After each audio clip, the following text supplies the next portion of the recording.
তোমরা শ্রদ্ধা করতে শিখো।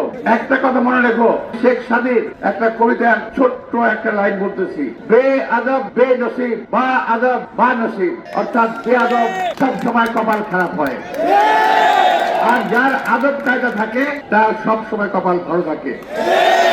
ষড়যন্ত্র কিরকম দেখেন, তারা শুরু করেছে বহু আগে থেকেই, এখন চলছে। আর সারা বাংলাদেশে যেন কোনো নির্বাচন নাই, একমাত্র ঢাকা আসনের নির্বাচন।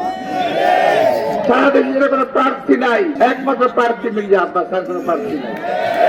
এমন একটা ভাবটা তাদের ভিতরে।